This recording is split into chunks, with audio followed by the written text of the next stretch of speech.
다 함께 일어나서 성경 말씀을 읽습니다. 욥기 1장 20절부터 22절 말씀입니다.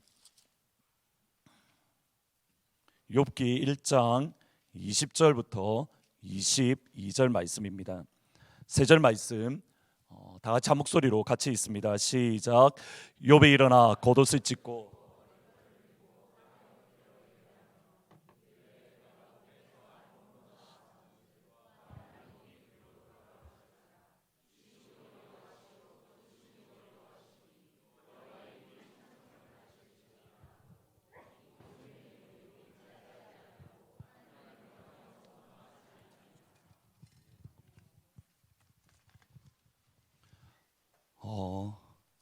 오늘은 설교하기 전에 중요한 광고를 꼭 하나 해야 될 것 같습니다. 이거 꼭 해달라고 말씀을 하셨는데 설교 후에 예배가 끝나고 나서 여러분 자리에 그대로 앉아 계시고 오늘 설교의 내용으로 깜짝 퀴즈가 있다고 합니다. 깜짝 퀴즈 후에 맞추신 분께서는 여기 보시는 과일 바구니를 드린다고 합니다. 그러니까 오늘은 설교 집중해서 짧습니다. 걱정 안 하셔도 됩니다. 제가 오늘 설교의 원고도 다 보내드렸는데 집사님 어디 계시죠? 어디 계시? 예, 설교 안에서 나오시는 거죠. 예, 뭐 제가 문제 안 냈습니다. 참고로 그래서 저도 무슨 문제인지 모릅니다. 아마 잘 들으시면 답이 나올 겁니다. 어쨌든 그렇습니다. 1990년 2월 14일에 인공위성 보이저 1호가 태양계를 밖으로 이제 벗어나기 바로 직전이었습니다. 그때의 지구와의 거리가 대략 한 61억 킬로미터 정도인데 억 단위로 넘어가니까 저희들이 거리가 얼마나 되나 감이 없는데 뉴욕에서 서울까지 거리가 11,000km라고 합니다. 그러니까 태양계 끝까지의 거리가 뉴욕에서 서울까지 55,000번을 왔다 갔다 하면 태양계 끝이 된다라고 말을 할 수 있습니다.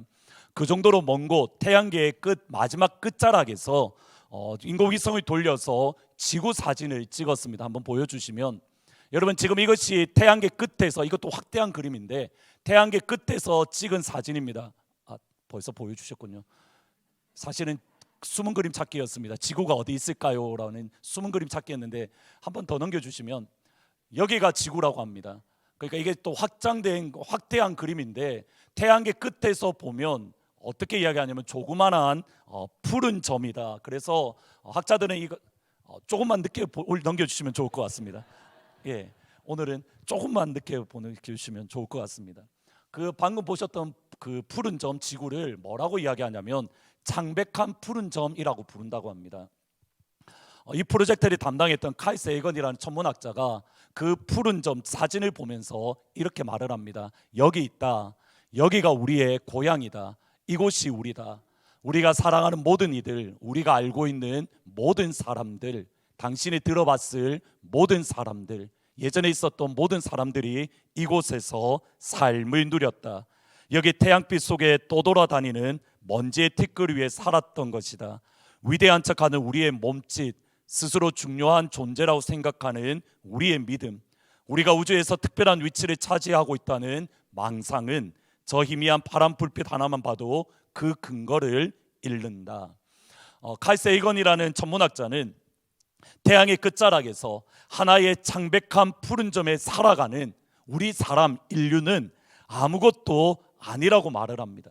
태양계 끝에서도 지구는 푸른 점 하나로만 보이는데 그곳에서 살아가는 사람들은 단순히 먼지로도 보이지 않는 아무것도 아닌 존재이다. 따라서 이 사진을 보면 우리는 겸손할 수밖에 없다라고 말을 합니다. 분명히 맞는 말입니다.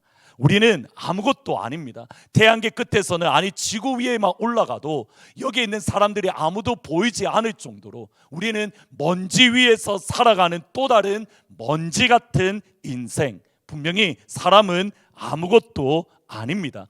동시에 먼지 같은 창백한 푸른 점 위에 먼지 같은 사람이지만 우리는 특별한 존재입니다.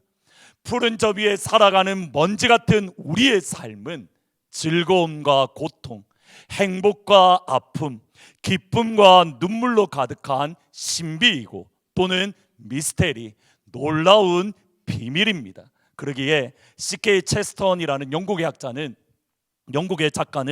욥기의 말씀을 이렇게 설명을 합니다. 일리아스가 위대한 이유는 모든 인생이 전투이기 때문이다. 오디세이가 위대한 이유는 모든 인생이 여행이기 때문이다. 욥기가 위대한 이유는 모든 인생이 수수께끼이기 때문이다. 여러분은 이 세 가지 중에 여러분의 지난 1년 동안의 삶 또는 여러분의 지금까지의 삶을 되돌아본다면 전투 같은 삶이십니까? 아니면 여러분의 지나간 삶을 되돌아보면 여행 같은 삶입니까? 아니면 여러분의 삶은 욥처럼 수수께끼 같은 삶입니까? 욥의 삶을 보면 먼지 같은 창백한 푸른 점, 지구 위에 살아가는 우리의 삶이 얼마나 수수께끼이고 얼마나 신비이고 얼마나 영광스러운 것을 알 수 있습니다. 왜냐하면 첫 번째로 욥의 삶이 신비인 것은 하나님이 욥을 마음에 품었기 때문에, 다른 무엇이 아니라 욥의 삶이 신비이고 미스테리인 것은 하나님께서 욥을 그 마음에 품으셨기 때문에. 욥은 우스 땅에서 살아가던 이방인입니다.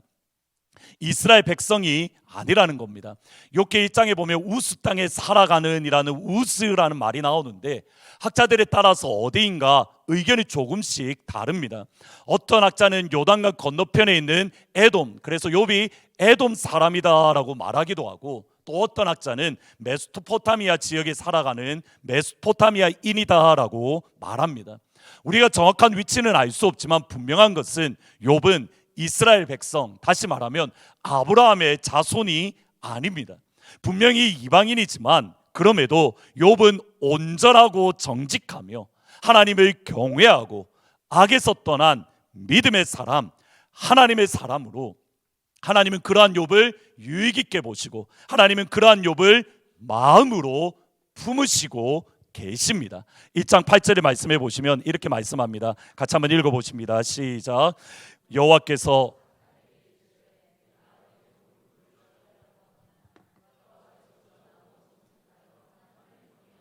악에서 떠난 자는 세상에 없느니라. 여기 내가 내 종 욥을 주의하여 보았느냐, 여러분 이 말을 히브리어로 번역하면 내 종 욥을 너는 너의 마음에 두었느냐, 내 종 욥을 너의 마음에 품었느냐. Have you set your heart on my servant Job? 나의 종 욥에게 너는 마음을 두었느냐, 너의 마음이 내 종 욥에게 있는가. 사탄을 향한 하나님의 이 말씀 속에는 하나님께서 이미 욥을 마음에 품으셨다는, 하나님께 마음에 이미 욥이 자리 잡고 있음을 볼 수 있는 겁니다. 태양계에서도 창백한 푸른 점인 지구 위에 살아가는 수없이 많고 많은 사람들 가운데에 하나님은 특별히 욥을 주의 깊게 바라보고 계십니다. 하나님은 욥을 그 마음에 품으십니다. 욥이 어떻게 살아가는가, 욥의 행동 하나하나를 주의 깊게 보시며 하나님은 그 욥을 마음에 품으십니다. 단순히 겉으로 드러나는 행동을 넘어서 욥의 마음 깊은 곳에 있는 것, 욥의 영혼 깊은 곳에 있는 것을 하나님은 바라보고 계시고 하나님은 그 욥을 마음에 품고 계십니다. 태양계 아니 지구에서, 태양계에서 우리는 보이지도 않지만 하나님은 여러분의 행동 하나하나를 바라보고 계시고, 하나님은 여러분의 마음을, 여러분 영혼 깊은 곳에 있는 그것을 하나님은 바라보고 계시고 아시고 여러분의 하나님 마음으로 안아주고 계신 겁니다. 그리고 하나님께서 욥을 향한 결론이 이겁니다. 욥처럼 온전하고 정직하여 하나님을 경외하며 하나님을 떠난, 악에서 떠난 사람은 세상에 없느니라. 욥기 시편 8편 3절 4절에 이것은 단순히 욥의 고백만이 아닙니다. 시편 8편 3절 4절 같이 있습니다. 시작. 주의 손가락으로 만드시 내가 보오니 사람이 무엇이기에 주께서 그를 생각하시며 인자가 무엇이기에 주께서 그를 돌보시나이까. 하나님은 다윗을 생각하십니다. 하나님은 다윗을 마음 깊은 곳에 품고 계십니다. You are mindful of him. 하나님은 다윗을 돌보고 계십니다. You care for him. 하나님은 다윗을 지켜주고 계십니다. 여러분 다시 한번 보셔야 됩니다. 3절 말씀해 보시면 오늘날 천문학이 발달한 오늘에야 비로소 우리는 먼지 같은 인생으로 우리는 보잘것없다가 아니라 다윗이 이미 그렇게 말합니다. 하나님, 주의 손가락으로 만드신 하늘을 내가 보니, 주께서 베풀어 주신 달을 내가 보니, 주께서 베풀어 주신 별들을 내가 보니 나는 아무것도 아닙니다. 이 땅의 우주의 광대함을 바라보며 우주의 위대함을 바라보며 하나님, 나는, 사람은, 인생은 아무것도 아닙니다. 여러분, 우주까지 갈 필요도 없습니다. 여러분, 이스라엘이라는 나라가 한국의 5분의 1 정도 되는 조그만한 나라입니다. 그 조그만한 이스라엘 가운데에 다윗은 아무것도 아닙니다. 이스라엘까지 갈 필요도 없습니다. 다윗은 다윗의 집안, 다윗의 가문에서도 아무것도 아닙니다. 사무엘상 16장 12절 말씀 이렇게 말합니다. 또 사무엘이 이새에게 이르되 내 아들들이 여기 다 있느냐? 이새가 이르되 아직 막내가 남았는데 그가 양을 지킵니다. 여러분, 이 장면이 어떤 장면이냐면 지금 사무엘이라는 선지자가 다윗을 왕으로 세우는 그 자리에, 기름을 붓는 그 자리에 막내 아들은 양을 치기 위해서 밖에 있습니다. 여기 막내라는 히브리어 단어가 하카탄이라는 히브리어 말입니다. 이 말의 뜻은 뭐냐면 더 영기스트라는 말도 있습니다. 그런데 small, unimportant, 중요하지 않은, 하찮은, 이 말 써도 되나요? 무슨 말씀인지 알겠죠? 전혀 중요하지 않다라는 뜻입니다. 그러니까 다윗이 사무엘에게 하는 말이 이겁니다. 막내가 있는데 막내는 사무엘 선지자와 밥을 먹는 자리에 있을 필요도 없을 만큼 별 볼 일 없습니다. 이새가 그의 사무엘에게 하는 말이 다윗 막내가 있는데 별로 안 중요합니다. 선지자인 당신과 함께 밥 먹는 거에도 worthy, 합당하지 않을 만큼 전혀 보잘것없고 전혀 가치 없습니다. 그는 그냥 밖에 있는 것이 괜찮습니다. 아버지가 사무엘에게 하는 말입니다. 여러분이 많이 저랑 식사를 하는데 여러분의 막내가 딴 데 있습니다. 막내 어디 갔습니까? 막내 필요 없습니다. 막내 여기에 올 필요도 없습니다. 그냥 혼자 밖에서 뛰어놀고 있습니다. 우리끼리 밥 먹으면 됩니다. 그리고 첫째랑 저랑 밥을 먹는다고 생각하시면 됩니다. 무슨 말인지 이해가 되십니까? 막내인데 막내를 사랑하는 마음이 아니라 아버지가 하는 말이 이겁니다. 막내는 왕은 둘째 문제이고 선지자인 사무엘과 밥을 먹을 필요도 없습니다. 그 정도로 보잘것없습니다. 그 정도로 가차는 사람입니다. 그 정도로 그릇이 되지 않습니다. 가족마저 외면하고 가족마저 무시하는 것이 다윗의 삶입니다. 그런데 가족마저, 아버지마저 무시하는 그 다윗을 하나님은 마음에 품으십니다. 가족마저 무시하는 그 다윗을 하나님은 유의 깊게 바라보고 계십니다. 아버지의 마음에는 사람이 하찮게 여기는, 사람이 중요하지 않다고 여기는 그 다윗이 천지를 지으신 하나님의 마음에, 천지를 창조하신 아버지의 마음에 다윗이 들어가 있습니다. 그러기에 다윗은 특별한 존재가 될 수 있는 겁니다. 강명식 씨라는, 여러분 아마 어노인팅 찬양팀에서 찬양인도 종종 하시는데 그분의 찬양인도 짧은 영상을 보았습니다. 이분에게 친구가 있는데 조준모라는 지금 현재 한동대의 교수님이라고 합니다. 근데 같이 이렇게 강명식 씨랑 이렇게 찬양인도자랑 같이 이렇게 성장을 했는데 조준모라는 이 친구를 보니까 너무 부러운 겁니다. 왜냐하면 공부도 항상 1등이고 찬양도 너무 잘 부르고 뭐든지 했다 하면 1등인 겁니다. 근데 강명식 씨가 정말 부러웠던 것은 뭐냐면 조준모라는 그 친구의 아버지가 진짜 부러웠답니다. 강명식 씨는 아버지와의 관계가 너무 안 좋았답니다. 그래서 참 많이 힘들었는데 조준모 친구를 보니까 공부도 잘하고 찬양도 잘하고 예배도 잘, 신앙도 좋고, 그리고 아버지가 믿음의 사람이고 하나님을 온전히 섬기고 하나님을 믿는 믿음의 아버지로 그 아들을 너무 사랑하고 너무 서포트하고 그 아들을 위해서 희생을 하더랍니다. 옆에서 가만 바라보니 친구가 공부도 잘하고 집도 좋고 믿음도 좋고 너무 남부러울 것이 없는데, 나중에 이 조준모라는 이 형제를 힘들게 했던 게 뭐냐면 1등 컴플렉스랍니다. 공부를 하든 찬양을 하든 신앙생활을 하든 무엇이든지 1등을 해야 된다. 혹이라도 1등을 놓치면 하나님이 나를 버릴 것 같은, 내가 혹이라도 예배를 드리지 않고 내가 신앙생활에 조금만 어긋나도 하나님이 나를 버릴 것 같은 그러한 두려움, 그러한 무서움, 하나님이 1등하지 못하면 하나님이 버릴 것 같은, 지옥에 떨어질 것 같은 그 마음이 그의 영혼을 짓눌렀습니다. 하나님의 은혜로 하나님을 향한 모든 오해를 다 풀었습니다.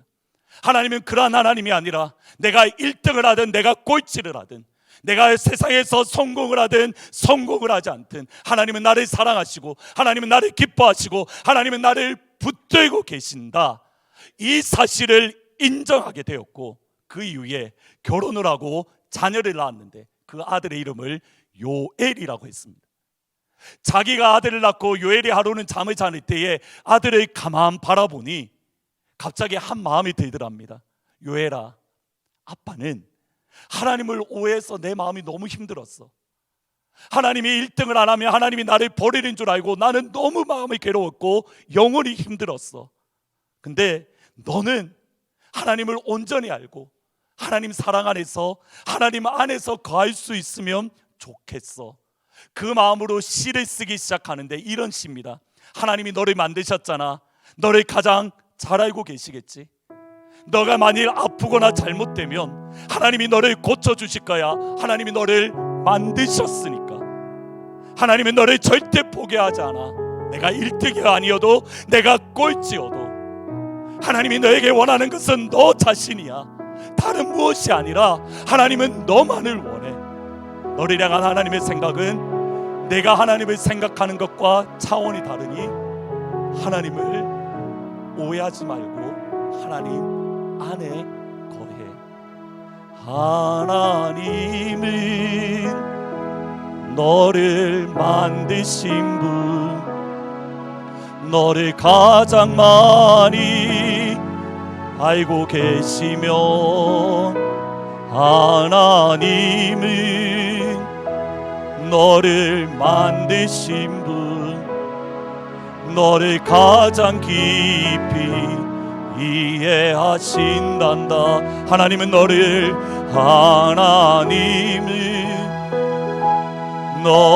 지키시는 분, 너를 절대 포기하지 않으며 하나님은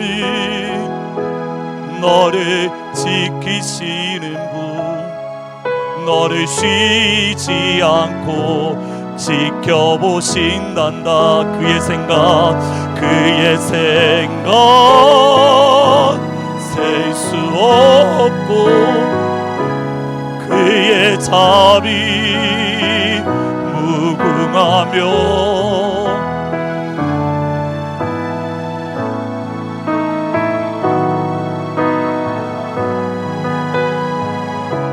그의 사랑 끝이 없단다. 나를 향한 하나님의 말씀을 생각하며 하나님은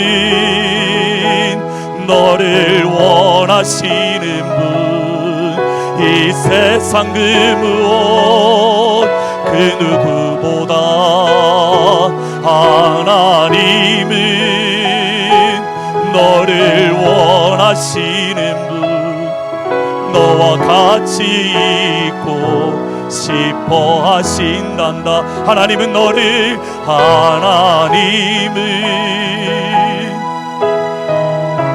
광야에서도 폭풍 중에도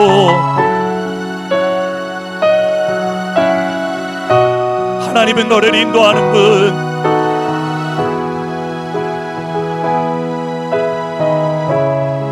푸른 초장으로 인도하신단다. 그의 생각 셀 수 없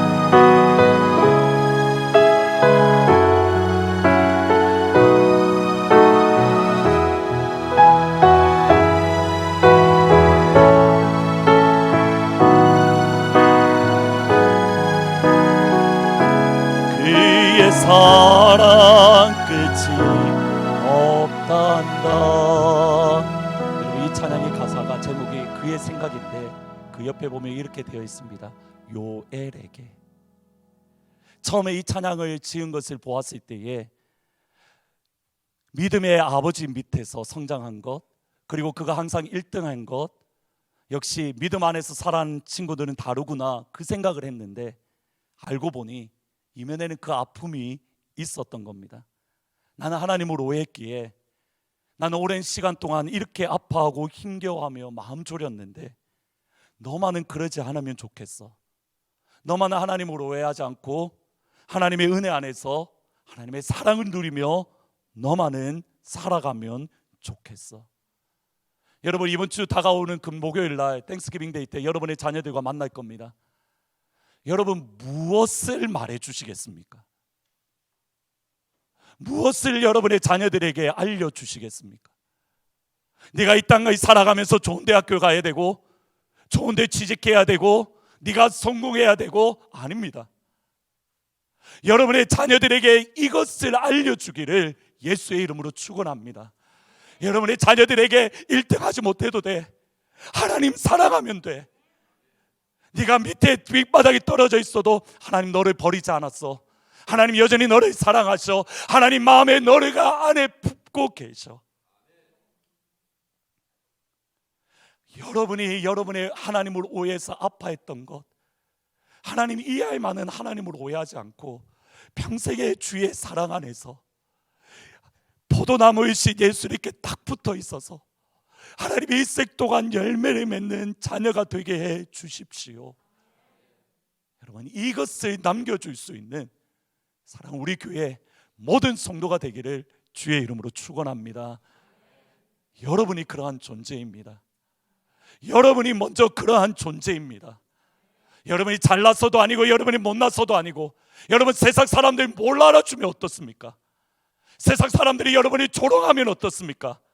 하나님이 내 마음을, 하나님의 마음을 품으셨는데요. 하나님 마음 안에 내가 있는데요. 예수님이 내 안에 계신데요. 그 은혜를 오늘 이 시간 다시 한번 회복할 수 있기를 주의 이름으로 축원합니다. 하나님은 여러분을 주의 깊게 보고 계십니다. 하나님은 여러분 한 명 한 명을 그 크신 아버지의 마음에 품고 계신 줄 믿습니다. 아멘. 따라서 두 번째로, 사탄도 여러분을 마음에 품고 있습니다. 또 잘 나가다가 왜 옆길로 새십니까? 이렇게 할 수가 있는데, 욥의 삶이 신비인 것은 마귀가 욥을 마음에 품었기 때문입니다. 1장 8절 말씀 같이 다시 한번 읽습니다. 1장 8절입니다. 같이 읽습니다. 시작. 여호와께서 사탄에게 이르시되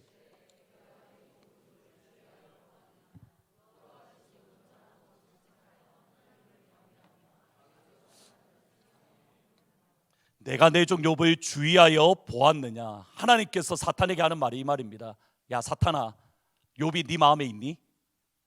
야 사탄아, 너 욥을 마음에 품었어? 질문을 드리겠습니다. 하나님의 마음에 여러분이 있습니다. 다시 한번 질문을 드리겠습니다. 물론 여러분이 제가 이렇게 질문할 때에는 뭔가 또 있다라는 것을 아시겠으나 하나님의 마음에 여러분이 있는 줄 믿습니다. 아멘. 사탄의 마음에 여러분이 있습니다. 다르게 질문해 보겠습니다. 사탄의 마음에 목사님만 있습니다. 보셔야 됩니다. 하나님의 마음에 우리가 있기 때문에 사탄의 마음에도 우리가 있습니다. 수없이 많습니다. 아담과 하와는 사탄의 마음에 있는 특별한 존재였습니다. 창세기 3장. 다윗은 사탄의 마음에 있는 특별한 존재였습니다. 역대상 21장. 대제사장 여호수아는 사탄의 마음에 있는 특별한 존재입니다. 스가랴 3장. 베드로는 사탄의 마음에 있는 특별한 존재입니다. 예수님은 사탄의 마음에 있는 특별한 존재입니다. 그리고 사탄의 마음에 품고 있는 욥에게 일어난 일이 1장 11절입니다. 같이 한번 읽어보십니다. 시작. 이제 주의 손을 펴서 그의 모든 소유물을 틀림없이 주를 욕하지 않겠나이까. 이제 2장 5절입니다. 2장 5절 시작. 이제 주의 손을 펴서 그의 뼈와 살을 치소서. 하나님의 말씀 때문에 사탄이 욥을 마음에 품는 순간 어떤 일이 일어나냐면 욥이 가진 재산을 잃었습니다. 사탄의 마음에 욥이 있기 때문에 욥은 자녀를 잃었습니다.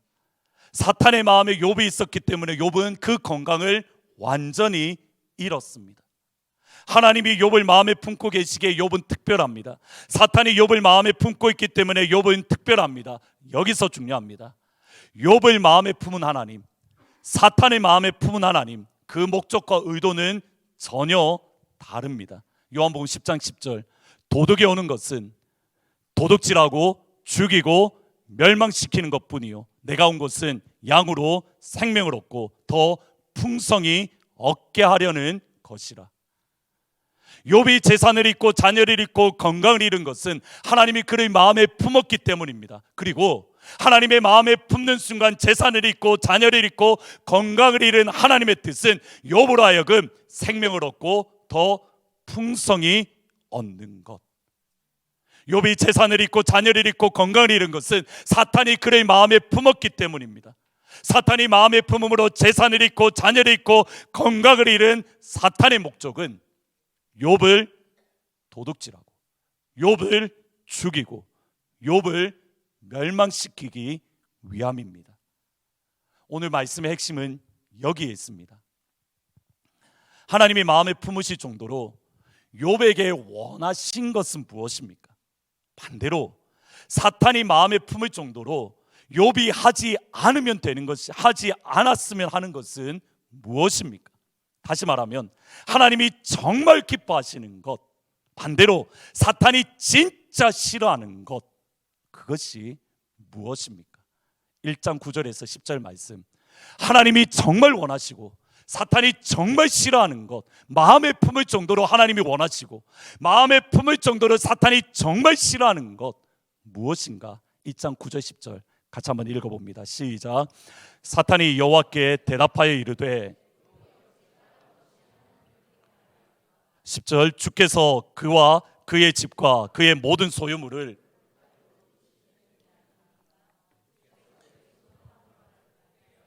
그의 모든 소유물이 땅에 넘치게 하셨음이니이다. 무엇입니까? 까닭 없이 하나님을 경외하리이까. 하나님도 욥을 인정하셨지만 사탄도 욥을 인정했습니다. 사탄이 하는 거짓말이 이겁니다. 하나님 맞습니다. 욥이 하나님을 경외하는 것 나도 압니다. 그런데 하나님, 욥이 하나님을 경외하는 것이 이유가 있지 않습니까? 하나님이 그에게 물질의 복을 주시는 하나님을 예배하는 것 아닙니까? 하나님이 욥에게 건강을 주시는 하나님이 욥이 하나님을 경외하는 것 아닙니까? 까닭 없이 하나님을 경외하리이까? 여러분, 하나님이 진짜 원하는 것은 무엇입니까? 까닭 없이 하나님을 경외하는 것. 사탄이 여러분이 하기 싫어하는, 진짜 하기 싫어하는 것은 이겁니다. 까닭 없이 하나님을 경외하는 것. 다르게 표현해 보겠습니다. 사탄에게 만만한 그리스도인은 어떤 그리스도인입니까? 까닭이시 하나님을 예배하는 것. 이유가 있어서 하나님을 찬양하고, 이유가 있어서 하나님을 예배하고, 이유가 있어서 하나님께 감사하는 것. 마귀는 무서워하지 않습니다. 하나님이 기뻐하시고 마귀가 정말 싫어하고 마귀가 정말 두려워하는 존재는 이러한 사람입니다. 욥기 1장 20절부터 22절. 욥이 일어나 겉옷을 찢고 머리털을 밀고 땅에 엎드려 예배하며 이르되 내가 모태에서 알몸으로 나왔사온즉 또한 알몸이 그리로 돌아가 있지라. 주시니도 여호와시요 거두시니도 여호와시니 여호와 이름이 찬송을 받을지어다 하고 이 모든 일에 욥이 범죄하지 아니하고 하나님을 향하여 원망하지 아니하니라. 여러분, 하나님을 경외한다는 것은 하나님을 예배하는 겁니다. 하나님을 경외하는 것은 하나님의 이름을 찬양하는 겁니다. 하나님을 경외하는 것은 원망이 아니라 감사하는 겁니다. 사탄은 까닭 없이 하나님을 예배하는 것 싫어합니다. 사탄은 까닭 없이 하나님을 찬양하는 것 싫어합니다. 사탄은 까닭 없이 하나님께 감사하는 것 정말 싫어합니다. 하나님을 예배하는 까닭을 사탄은 없애려고 몸부림을 치고 있습니다. 여러분이 예배드리는 그 이유를 없애려고, 여러분이 찬양하는 그 이유를 없애려고, 여러분이 감사하는 그 이유를 없애려고 사탄은 발버둥치고 있습니다. 다르게 말하겠습니다. 사탄이 여러분에게 집중 공격하는 것은 무엇입니까? 사탄이 우리 교회를 집중 공격하는 것은 무엇입니까? 사탄이 대한민국과 미국을 집중 공격하는 것은 무엇입니까? 예배이고 찬양이고 감사이고, 까닭 없는 예배를 마귀는 공격합니다. 까닭 없는 찬양을 마귀는 공격합니다. 까닭 없는 감사를 마귀는 공격합니다. 다르게 해요. 까닭 없이 하나님을 예배하는 것, 까닭 없이 하나님을 찬양하는 것, 까닭 없이 하나님을 감사하는 것. 유동원 목사님이 몇 년 전에 오셨는데 아드님이 두 아들이 있으십니다. 그 중에 첫째 아들은 결혼을 하신 지 얼마 지나지 않아서 리고렌 목사님이 쓰신 이렇게 목적이 이끄는 삶을 읽으면서 이렇게 목회자로 부르심을 받았습니다. 그래서 직장을 정리하고 신학교를 다녔고 LA 지역의 EM에서 사역을 감당을 했는데, 근데 그의 부인이, 그러니까 이동원 목사님의 첫째 며느리는 믿음이 없다 보니까 남편이 이해를 못 하겠는 겁니다. 아니, 멀쩡하게 잘 다니는 직장을 왜 그만두고 왜 신학교를 가지? 이해하지 못하고 목사님의 표현을 빌리면 그때로 가출을 해서 돌아오지 않으셨답니다. 큰아들이 미국의 신학교를 졸업을 하고 영국 시골에서 박사학위 논문을 쓰는데, 신학 논문을 쓰는데 그때 공황장애가 왔답니다. 그래서 미국과 한국에서 의사들을 만나서 진단을 받았는데 완전한 치유가 안 됩니다. 완전히 회복될 수 없습니다 라는 진단을 받았습니다. 둘째 아들이 이범 집사님 2020년 10월 달에 암 진단을 받고 수술하고 치료받고 7개월 만에 천국에 들어갔습니다. 목사님이 둘째 아들이 위험하다는 소식을 듣고 LA 공항에 도착했는데 천국에 이미 떠난 뒤입니다. 아들 집사님은 화장하고 이제 장례 예배를 드리려는데 하나님이 주셨던 말씀이 있습니다. 범사에 감사하라, 이것이 그리스도 예수 안에서 너희를 향하신 하나님의 뜻이니라. 여러분, 이동원 목사님이 소위 한국의 복음주의 4인방이라고 해서 한국 교회를 이렇게 세우셨던 옥하는 목사님, 하영조 목사님, 홍정길 목사님, 그리고 이동원 목사님, 한국 교회를 이끌어가는 영적인 리더의 자녀의 삶이, 한 명은 가정이 깨지고 공황장애로 어려움을 겪고, 다른 둘째 아들은 42살에 암 진단을 받고 부모님보다 먼저 천국에 가는, 하나님, 내가 이 상황을 어떻게 이해해야 됩니까? 하나님, 내가 이 상황을 어떻게 받아야 됩니까?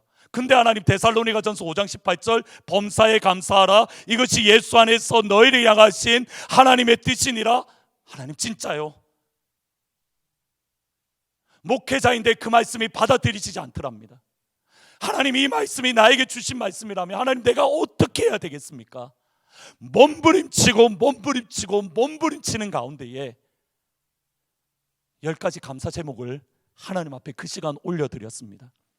아들 범과 작별하며 드리는 감사. 첫 번째, 아들이 그 지독한 암의 통증에서 해방되어서 하나님 감사합니다. 영광의 나라 천국의 둘째 아들이 먼저 들어가니 감사합니다. 유무가 많았던 아들을 인해 누린 기쁨으로 인해서 하나님 감사합니다. 불평 없이 자랑만 하던 아내와 애교덩어리 손자리 남겨주어서 하나님 감사합니다. 어려서 게임을 좋아하더니 중독되지 않고 잘 커서 변호사가 된 것 감사합니다. 아들의 고통을 통해서 예수님을 내어주신 하늘 아버지의 고통을 알게 하시니 감사합니다. 아들의 암 투명을 통해 수많은 암 환자의 고통과 연대하게 된 것 하나님 감사합니다. 자식을 먼저 떠나보낸 수많은 부모님의 아픔과 함께 할 수 있어서 감사합니다. 아들의 치유를 위해 기도한 수많은 중보기도자들과 한 지체가 됨을 감사합니다. 아들이 먼저 간 저 천국을 더 가까이 소망하게 되어 하나님 감사하고 또 감사합니다. 여러분, 이번에 목요일 날 땡스기빙 데이가 오거든. 여러분의 자녀들과 함께 까닭 없는 감사의 내용 5가지를 적어 보십시오. 주보의 코아 교재의 마지막 질문입니다. 까닭 이유 있는 감사가 아니라 까닭 없는 하나님 앞에 감사의 이유를 적어 보십시오. 까닭 없어도 내가 하나님을 예배해야 될 이유, 까닭 없어도 내가 하나님께 찬양해야 될 이유, 까닭 없어도 내가 하나님께 감사해야 될 이유. 여러분, 우리는 그리스도인입니다. 하나님이 좋아하시는 것을 힘을 다해서 해야 됩니다. 까닭 없이 하나님을 찬양하고 까닭 없이 하나님을 예배하고 까닭 없이 하나님께 감사할 수 있는 하나님이 원하시는 믿음의 사람이 되기를 예수의 이름으로 축원합니다. 반대로 마귀가 좋아하는 일이면 절대 하면 안 됩니다. 마귀가 싫어하니까 우리는 더 해야 됩니다. 마귀가 싫어하는 건 무엇입니까? 까닭 없이 예배하는 것, 까닭 없이 찬양하는 것, 까닭 없이 감사하는 것. 마귀가 싫어하니 우리는 더 이를 깨물고 혀 깨물고 마귀가 싫어하는 것 할 수 있는 까닭 없이 예배드리는 주의 성도들 되기를 예수의 이름으로 축원합니다.